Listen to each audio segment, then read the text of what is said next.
Welcome into KC Sports Tonight. I'm Katie Marr. That's Neil Jones, who has many thoughts and things to say today. And we're going to start with the Royals. I know you feel very strongly about the Royals right now.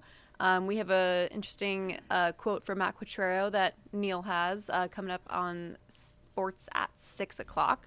What did you learn about the Royals from that, Neil? It's good to see them bounce back. They were so putrid. I mean, their inability to score runs, but beyond that, they also had issues with the bullpen.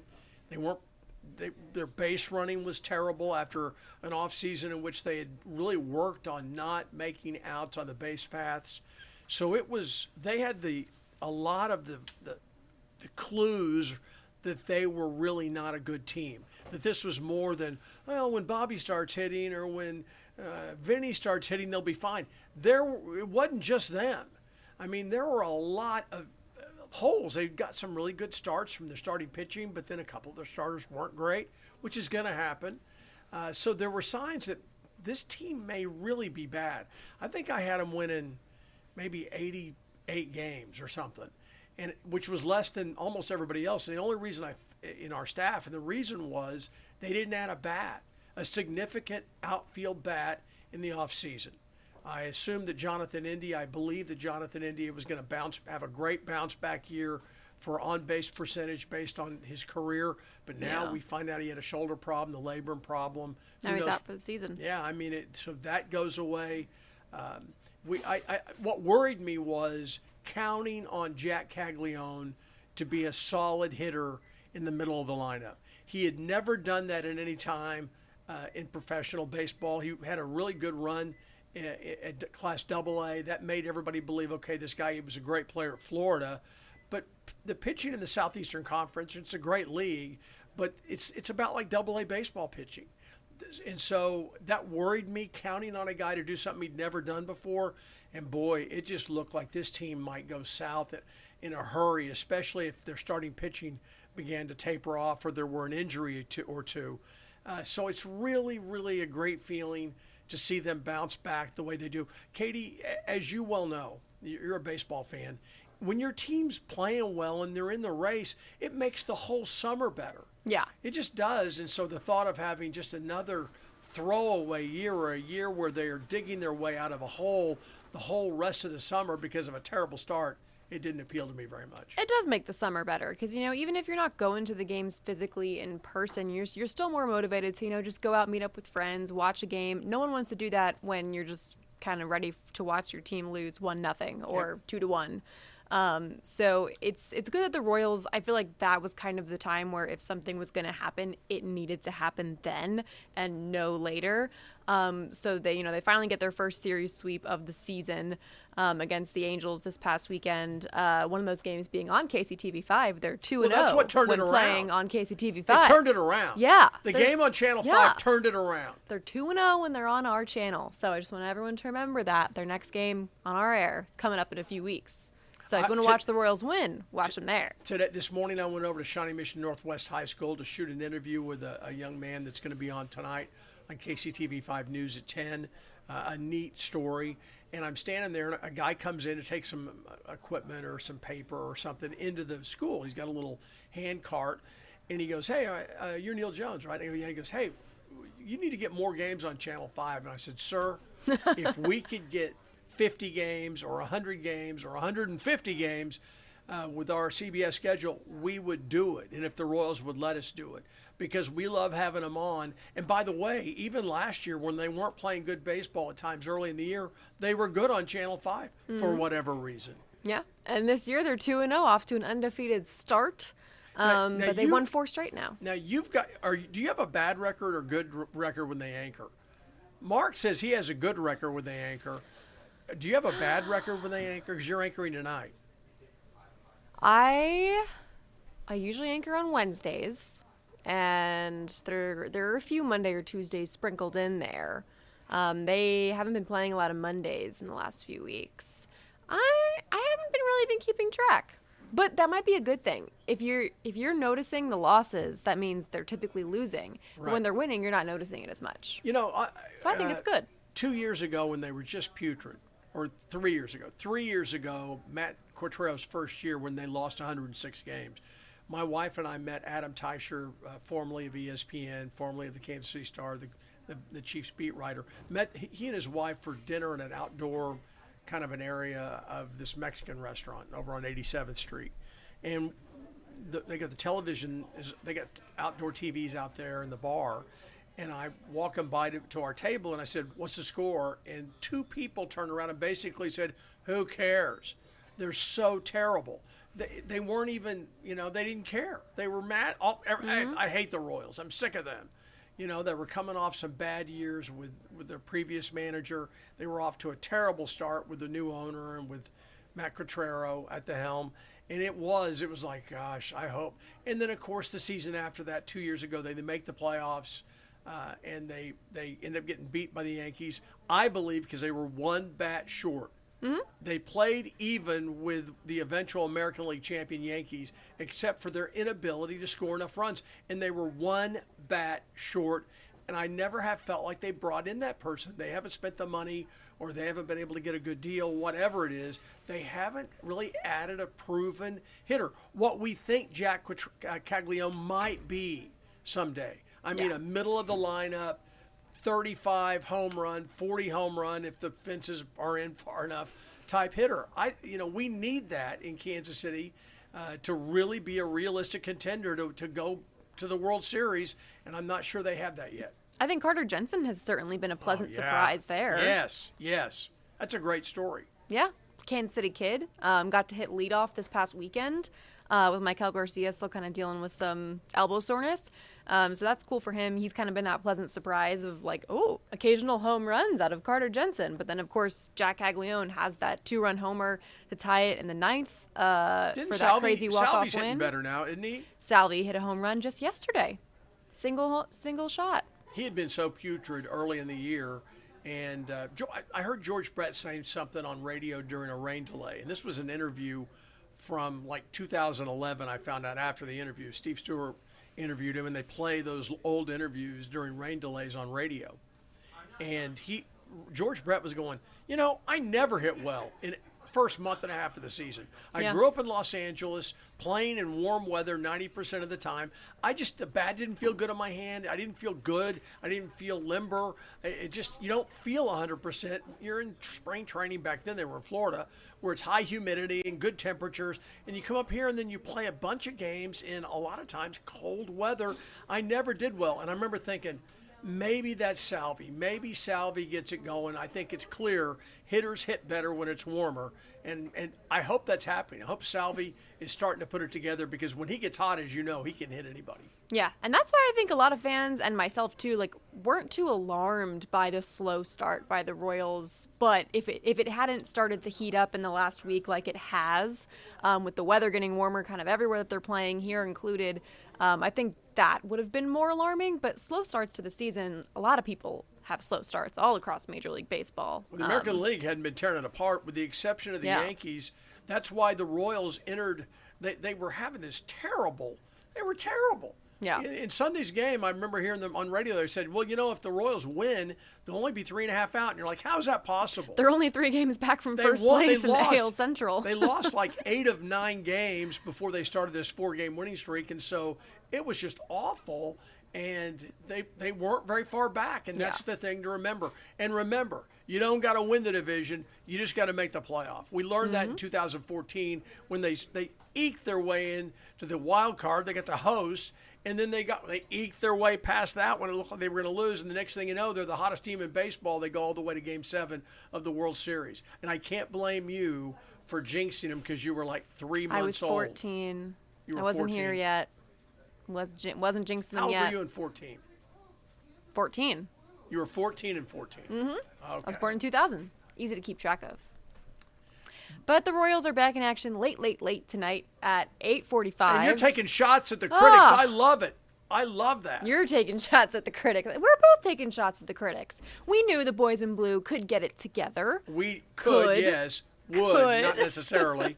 But, yeah, it's fun. It's just we have this town, in a lot of towns nowadays, has a football mentality. Everyone goes nuts over a loss. And the big joke is that even I was one of the Royals guys told me, listen to Vern's radio show after the games. If they win, everybody's great, and if they lose, everybody's terrible. And in baseball, it's just not quite that way.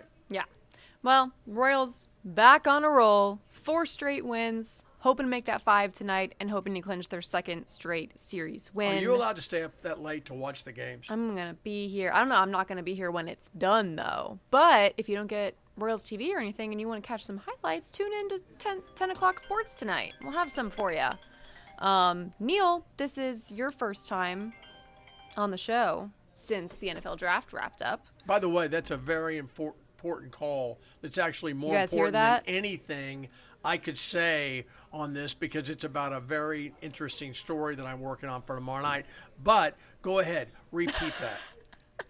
Repeat your question Neil's about my thoughts on the draft. Important phone calls for us, guys. That's how much he cares about the viewers. It's his first time on the show since the draft wrapped up. Mark and I talked about it on Monday, What'd so Mark we say? want to hear. He gave him a good grade. He was Mark he gave him liked a it. grade? We didn't give him a letter grade. I asked him for a letter grade, and he wouldn't give one. I don't do that. If he had given a letter grade, I was going to say, okay, the career yell leader from Bishop Miege High School is giving the Chiefs draft a grade. Mark is a yell leader from Bishop Miege who also eats steak and lobster in the press box. That's all according to Neil Jones. Well, facts are facts. You heard it here first. Oh, by the way, who shot the game when you and the yell leader went out to the Broncos game last year? Mark? Oh, he actually did something. He did something. So you were the one spilling lobster I was eating thermidor steak on and your- lobster in the press box. You learned well from our former sports director. Exactly. So what are my thoughts on the draft? Yeah, what do you think and how the Chiefs did this year? I have no idea, and I don't really judge it till the regular season. I don't judge it by anything we're going to see. So we're going to watch the rookie minicamp, where the rookies come in and they're in a classroom and they learn their assignments from offense and defense. And they get their notebooks and they bring their binders. And then they go down to the practice field and they try to see if they can be in the right spot at the right time doing the right things. And it is I've been told it is a huge step for a rookie to go in, get with their position coaches, get with the other rookies, but that's not as important as getting there with their position coaches and looking the playbook, looking at what they're supposed to be doing. They go out on the practice field and run around in shorts and whatever, basically like getting ready to play touch football. But then they go in and look at the tape of themselves and they get corrected. And by the end of the weekend, it's nice to kind of have an idea, okay, what are we supposed to do? I don't really know what I'm doing 100%, but I'm starting to get an idea of what it is. And so it is very important, but it's impossible for us to judge. I cannot wait to see Mansour Delane, the corner. Everybody says he is going to be a big-time player for the Chiefs. Do you like the move to move up and get him like they did? Well, if they felt like they had to do that to get him, I think if that's what you got to do to get somebody who you believe is a difference maker, then so be it. And how do you judge that? Yeah. Until the guy plays for a year or two and you're like, you know what? He's really turned into a great player. Now, he plays a position where rookies can jump in immediately because The Chiefs don't have any corners. they don't play a ton of zone, a lot of man. And so basically it is me versus you. I got you. I got help on some plays. I got help to the inside. Some plays I don't have help at all. It just depends on what the call is, but I know I got you. Much more difficult for safeties. They got to do the checks. They're at the back of the formation, and they've got to call out checks if the formation changes. And they've got to, so there's a lot more thought process, according to what I've been told, for the guys who have played safety for the Chiefs under Steve Spagnuolo. They've said safeties, there's a lot of learning. Corner is a place where your athleticism can help you through that rookie year. And obviously there's going to be blitzes and there's going to be reads, but that's stuff you can do. So I'm excited to see him. Peter Woods, the defensive tackle, they need to start dominating the front. Last year at times they looked overmatched. Some of that was because they had injuries to the position, so I have no problem with that. R. Mason Thomas, the third-round pick, who was vastly undersized. He weighs 242 pounds. It's like 20 pounds or 18 pounds less than the young man from Rockhurst High School who went pick later, another edge rusher, the SEC Defensive Player of the Year. So, Cash out. Yeah, people questioning whether or not he can play. A lot of people out in the media room saying this guy, he's undersized. He's going to be like another undersized, even like Felix, basically, who was a first-round pick for the Chiefs, who never has really materialized at defensive end as a force like he was at Kansas State. So all I can tell you is this. This guy played in the SEC, and he had great success against SEC offensive tackles. He dominated. He was a factor. Now, how much of that will translate to the pros, I don't know, but I think that he's a guy that could end up being good. The wide receiver that they got later on, Jaden Kennedy, I think is a guy that's going to be able to play from Cincinnati. He's got good speed, really good quickness, can read. So the running back they got from Nebraska is an athletic guy who waited to play. Kind of what makes you wonder, why is it that nobody recruited? He was the offensive player of the year or high school player of the year in the state of Minnesota and didn't get recruited by Minnesota. But he got an offer for Nebraska, went there, waited a long time to play. But when he got on the field, he proved himself to be a good pass blocker. He proved him to be an excellent receiver. And he can run the football, at least at that level. So if you ask me how I grade him, I have no idea. But it'll be interesting to see if I think the top of the draft is going to be good for them. But if the lower, one of the things Veach and company have done such a great job on is hitting on players who can help them win in the later rounds. It'll be interesting to see if that happens. Especially since their final 3 picks were all offensive players and their first 4 picks were all defensive players. This Cyrus Allen out of Cincinnati, the receiver, he had 13 touchdowns just last season. And that's a pretty good number for one season. And remember, that's in a Power 4 league. That's in the Big 12. Cincinnati is no longer playing in whatever league they were in, Conference USA. That is against some pretty good football teams. Yeah, so that was a little nod of confidence, I think, about, maybe that's a late-round gem. In a few years, we're like, it's one of those day 3 gems that we talk about. Okay, let me ask you 3 questions. 3 questions. Okay, 1, which player are you most interested in seeing in person this weekend? Ooh, Mansour Delane, for sure. Why? Which is the basic answer, but because if that's a guy that you feel like you need so bad that you trade up for it, I want to see what he can do. I mean, his stat line, I'm blanking on the exact numbers. I think he led up 14 receptions in his time at LSU.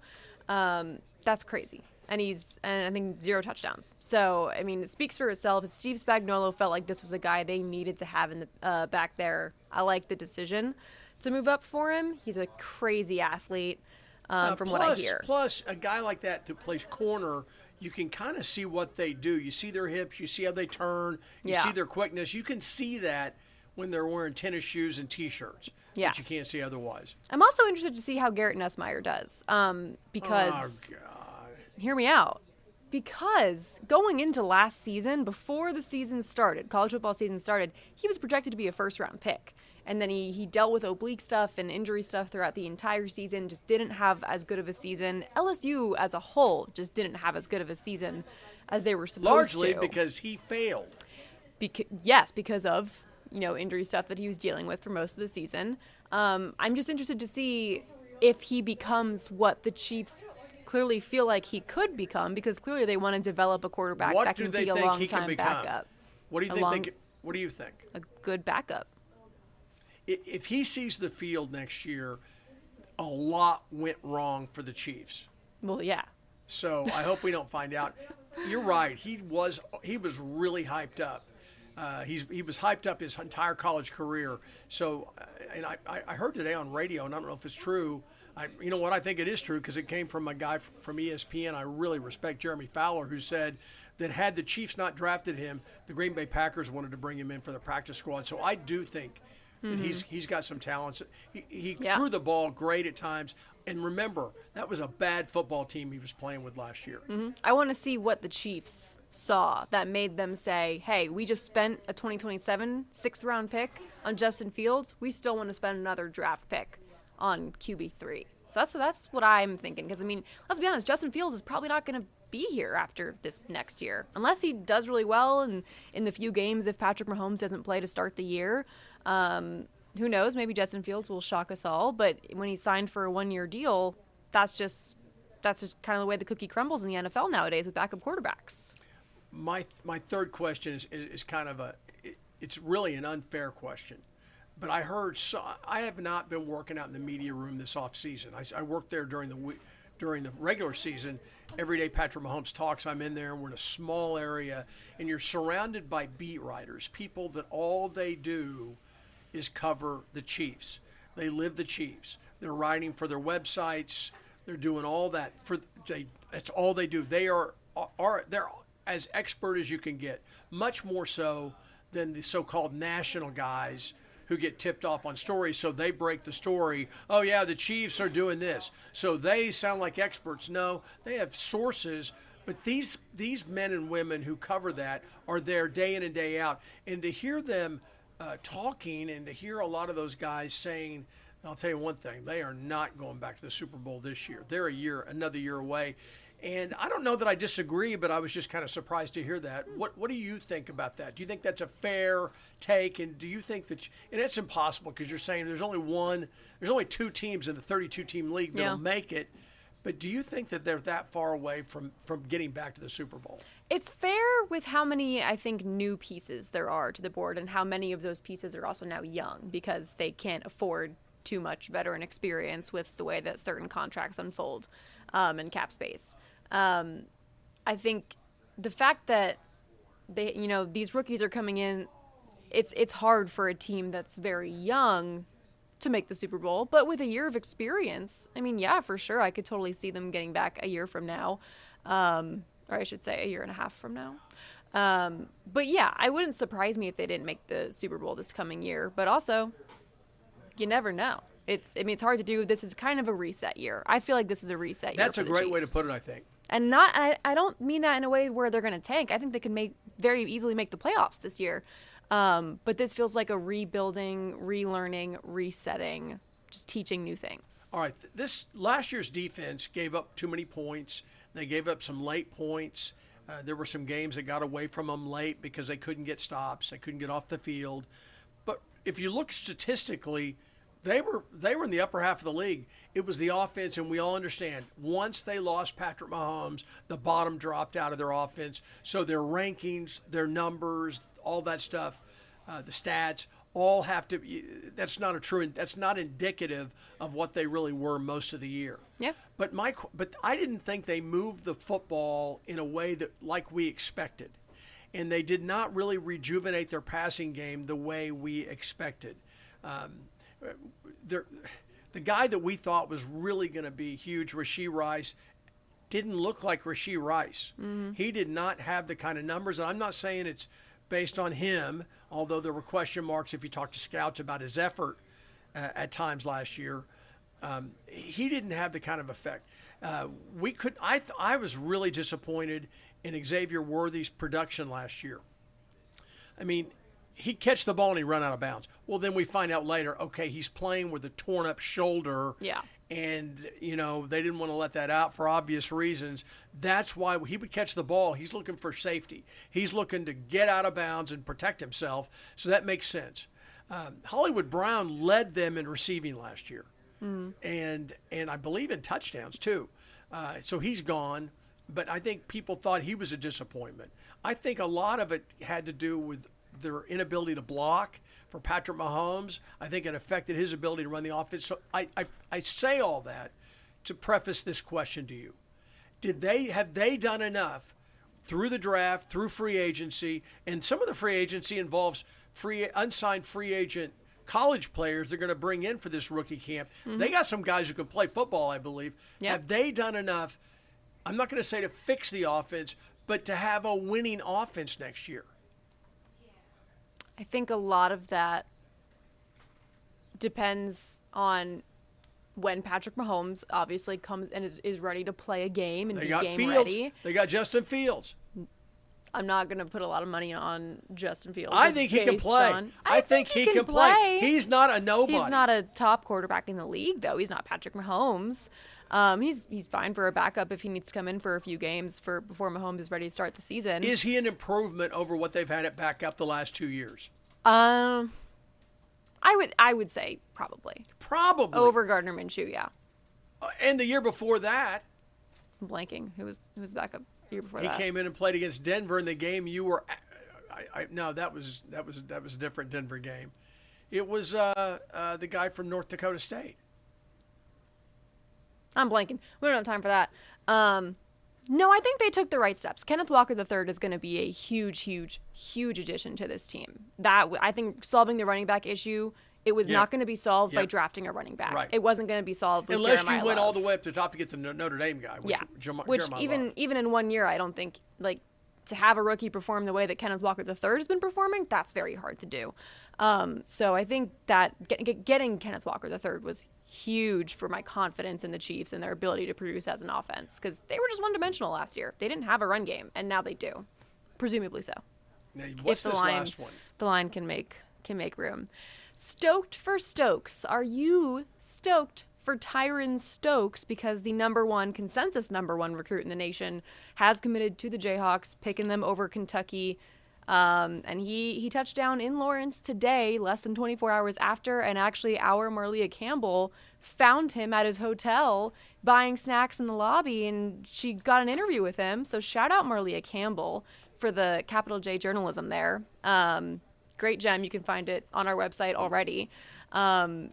How are you stoked for the Jayhawks to land someone who they were very much betting their roster on? Listen, whenever Bill Self gets a recruit like this, they're a home run.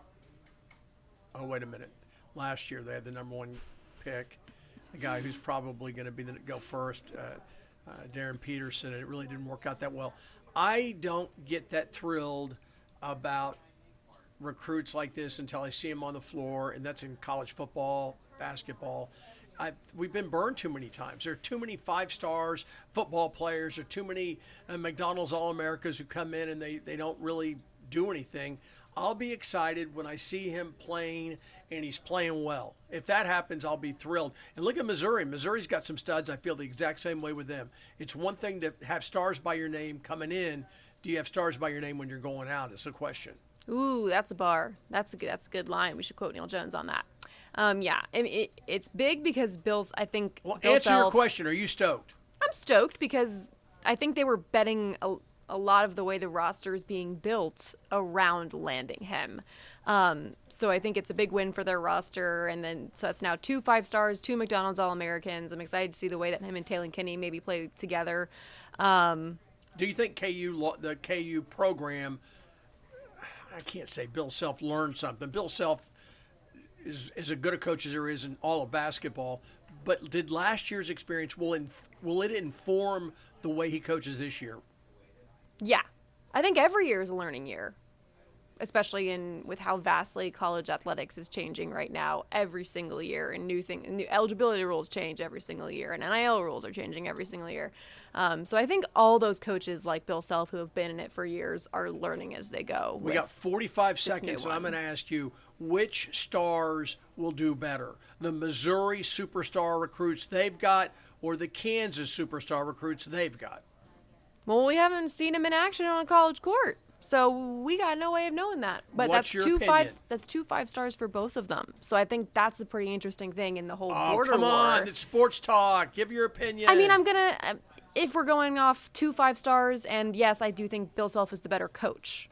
So we'll give him that. But Mizzou's overall roster, I think, is shaping up better than KU's right now. Ask me the question. How about you? I would never give an answer. It's too early in the year, like you said. No, you're right. There's no way. I need someone somewhere to clip this.